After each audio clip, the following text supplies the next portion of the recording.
a doctor of medicine. Tonight's story has the title, Vagrant Heart, Vagrant Cup. Guardian of birth, healer of the sick, comforter of the aged.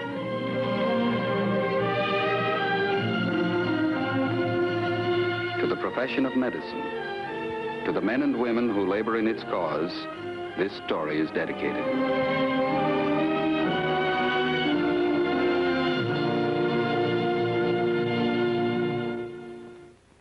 Point, a woman's glove. The case in point, Margaret Ross Lambert. She's 31 years old, married, mother of 2 children. Her husband's a highly successful industrial engineer. She has just about everything a woman could ask for. Material possessions, the love of her husband, the love of her 2 children. And she returns that affection, but not in equal measure.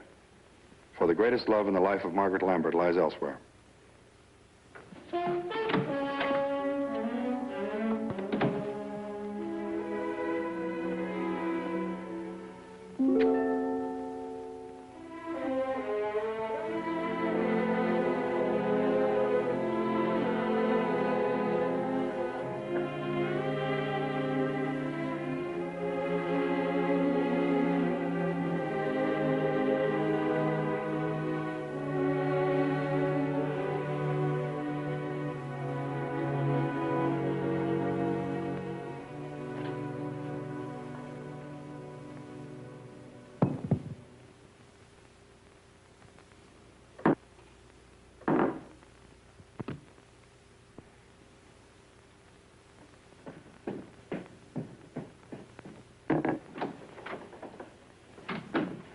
Hi, sweetheart. I'm just putting on my face. Gotta make myself pretty for my hubby, don't I? Yeah. What's the matter, sweetie? Hard day at work? You better take a cold shower. I'll go downstairs and start dinner.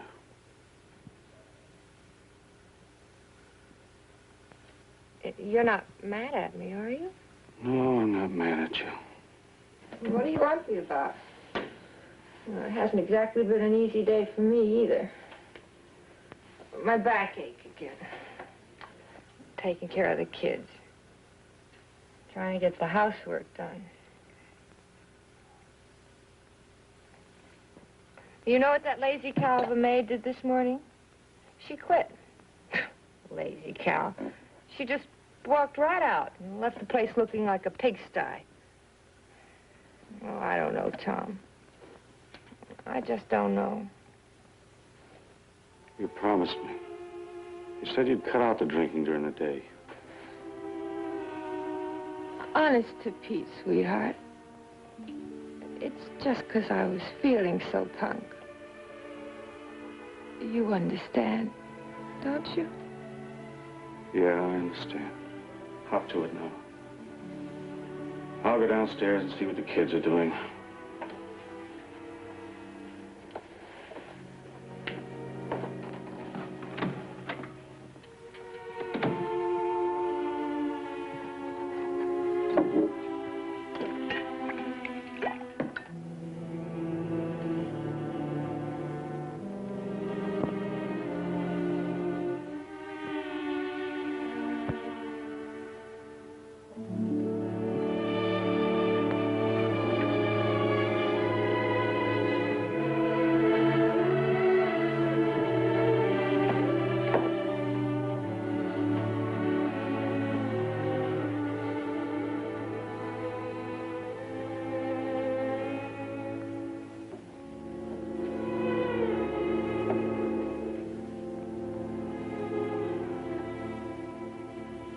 How about it, huh, fellas?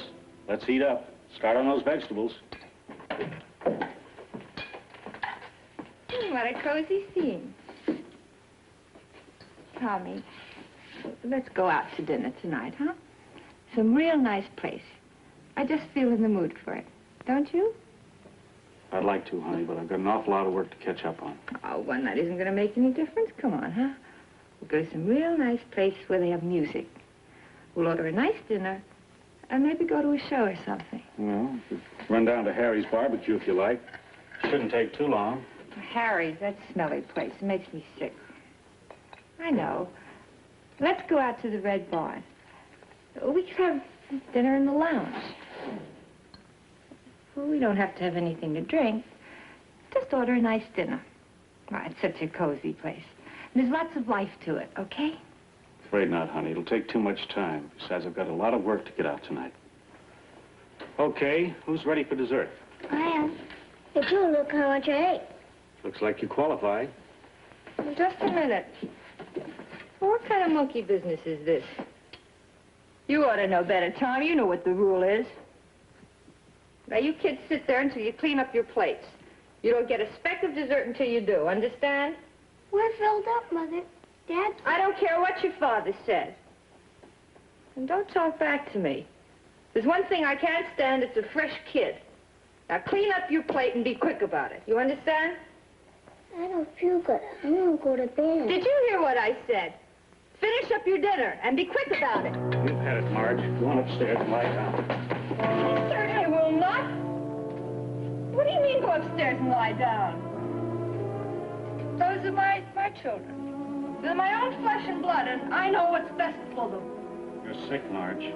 Get upstairs. You make me. You just try and make me.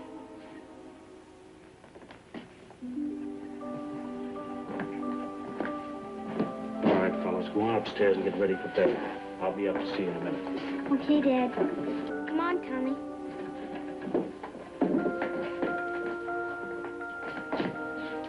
Well, aren't you going to kiss your mother goodnight?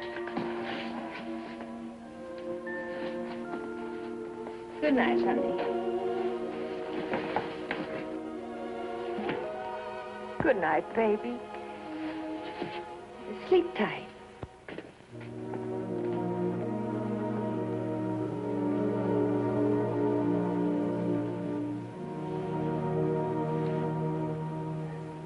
Well, you probably think you're very facetious, don't you, Tom?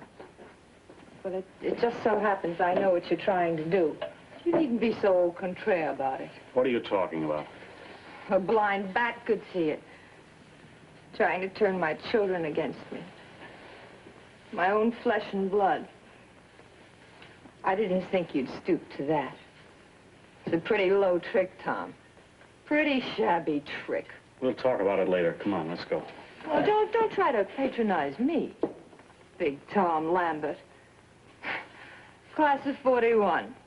Just because you got through Princeton. Well, I went to college, too, and don't you ever forget it. When I first met you, you were nothing. You were in the gutter.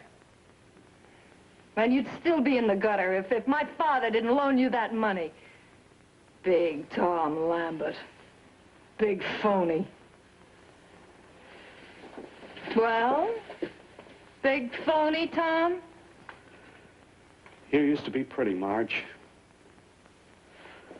You're not pretty anymore. Oh, so that's it. Your wife, the girl you took to the altar, the mother of your children, she's not pretty anymore. Oh, I see it now. That's why you're always working so late. Staying away from home, working. While you're running around at bars with girls. Big butter and egg man, my wife doesn't understand me. Flashy blondes in a nice apartment. Admit it. That's enough. Go on, admit it. That's the situation, isn't it? I dare you to. Big Tom Lambert, the pride of Princeton. Why, he's nothing but a...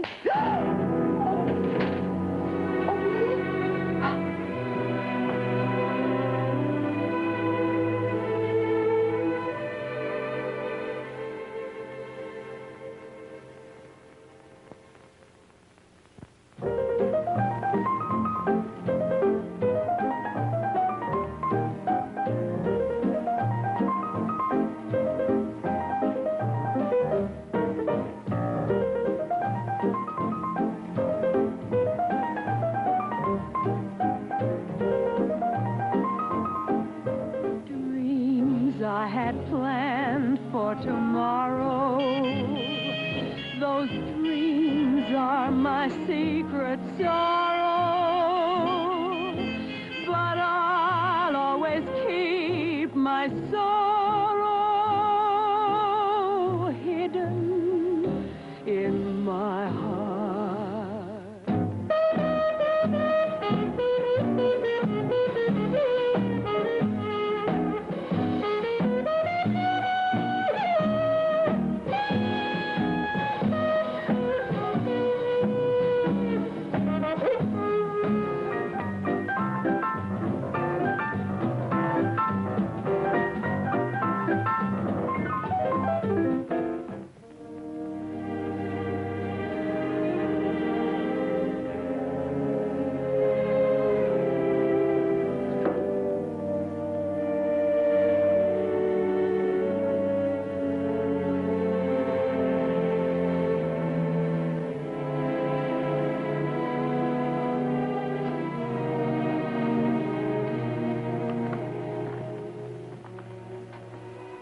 Please, I want to go home.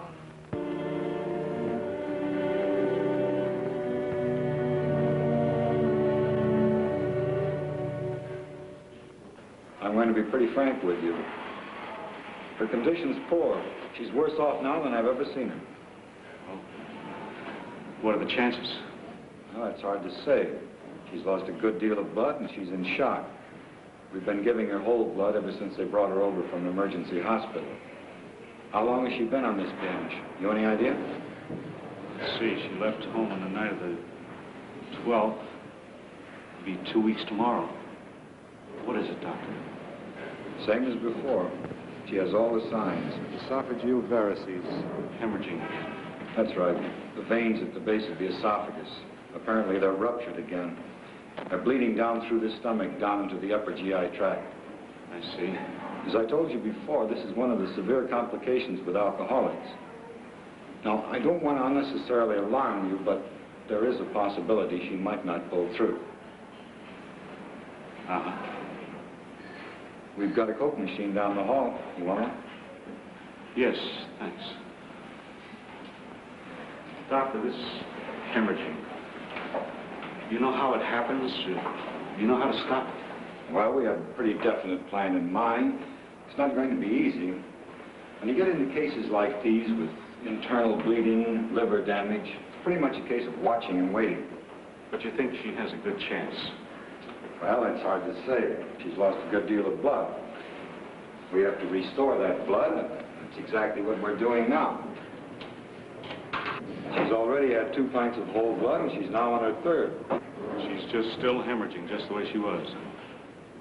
Well, frankly, Mr. Lambert, we don't know whether the bleeding has stopped entirely or not. Right now, the best thing we can do is to bring her blood pressure back up to normal and relieve the shock. In order to stop the bleeding, we've inserted a tube through the nasal passage, down through the esophagus into the stomach. It's called a Sandstaken tube. It has 2 small tampons or balloons at the end of it. Now, by inflating these balloons, by blowing them up, we can put enough pressure on the ruptured vein to stop the bleeding. And you figure once you stop the bleeding that she's out of danger, that she's all right? In a way, yes. Stop the bleeding and we have her pretty much on the road to recovery. There's one thing you've got to understand, Mr. Lambert. We can never completely repair the damage that alcoholism has done to her. As I told you before, with alcoholics like your wife, the liver becomes extensively scarred. We call it cirrhosis. Now, this cirrhosis, or scarring of the liver, cripples the functions of the liver. The energy storing capacity of the body is greatly reduced. I see. Then there's the damage to the brain that we have to cope with. We don't know exactly what occurs, but in the alcoholic brain, the reflexes, the reactions, the normal functions of the brain become impaired. They become scrambled. They can't think properly. That's one of the reasons why the alcoholic has hallucinations. If a patient persists in this alcoholism, these changes in the brain cells become more and more pronounced, and he has less and less a chance of repairing the damage to the brain. If this damage becomes permanent, well, I guess you've seen some of the bums on Skid Row. How is it with Marge? She's in the acute stage. It's a little hard to say. I think in a week or so, with proper medical management, we can clear up her nervous disorder and mental confusion. It's the withdrawal process, Mr. Lambert, the toxic reaction. Now, you've been through it with her before. You may very well have to do it again. The DTs. You mean we have to go all through that again?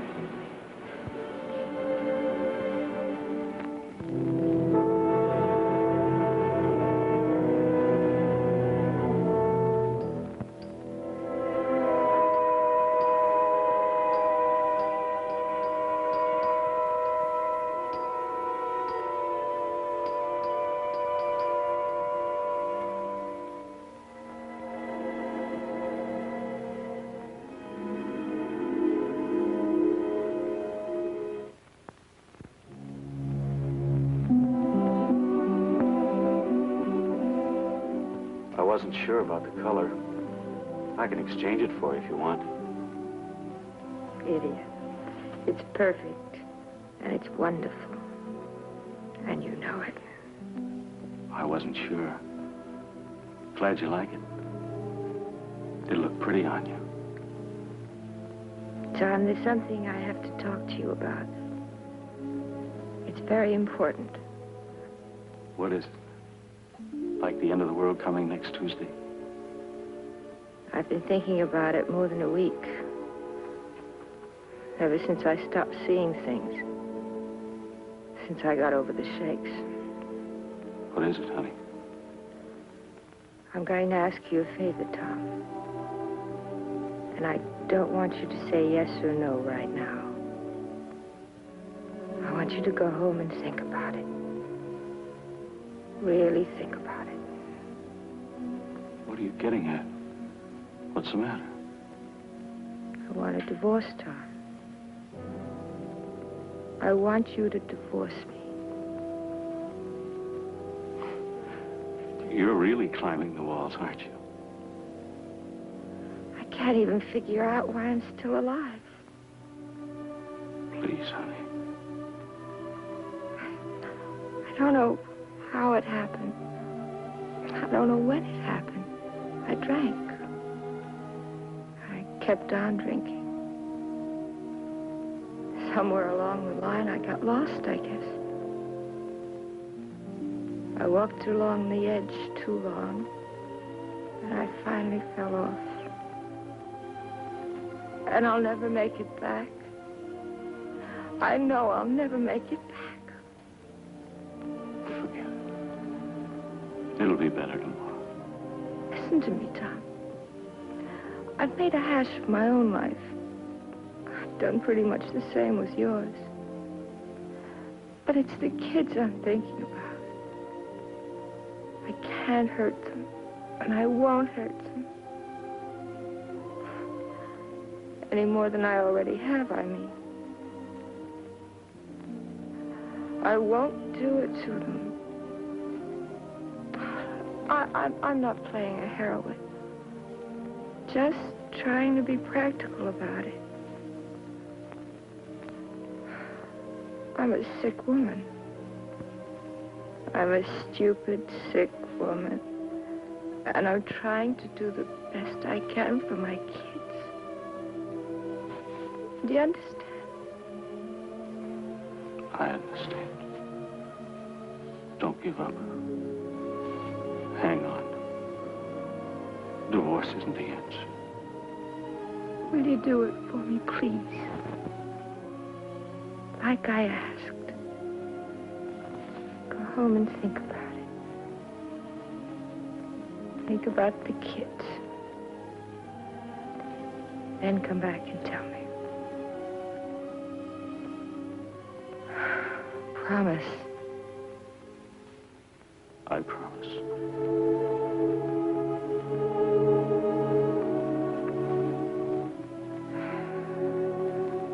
The doctor says it'll be next week. Thursday I can come home.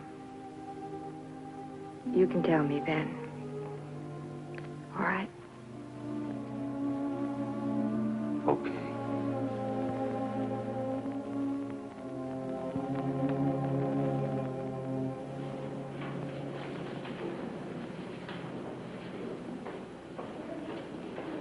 Mrs. Lambert, this way, please.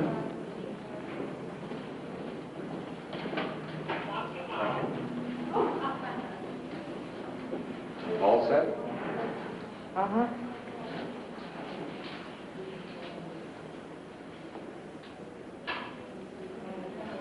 It's getting to be a pretty old scene, isn't it? Standing in some hospital corridor, saying goodbye. Trying to thank you all over again. That's happened to a lot of people, Mrs. Lambert. Hundreds of them. Thousands. It's happened to you before. Only there's one thing you've got to remember.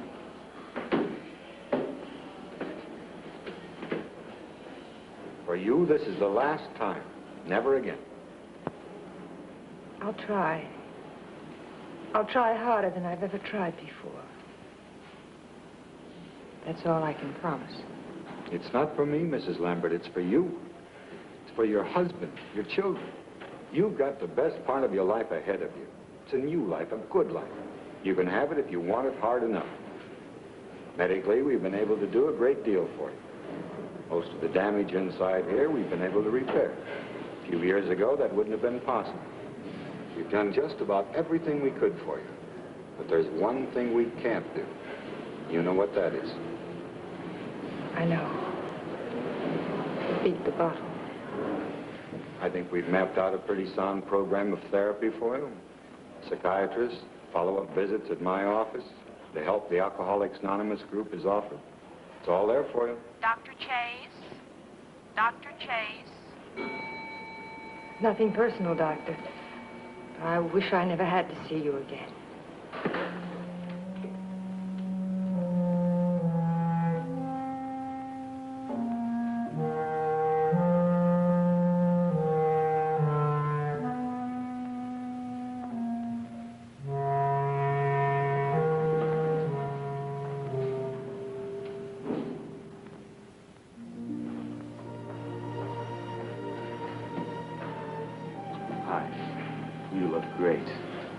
Promised me on the phone. You said you wouldn't come for me. You know, I have to do this alone. I cheated. You mind? I still have to do it alone. It's no good if you have to lead me by the hand. Okay. I still owe you an answer. About the divorce. Remember? You really thought it over. Shall I take your bag? No, I can carry it. See you in a little while.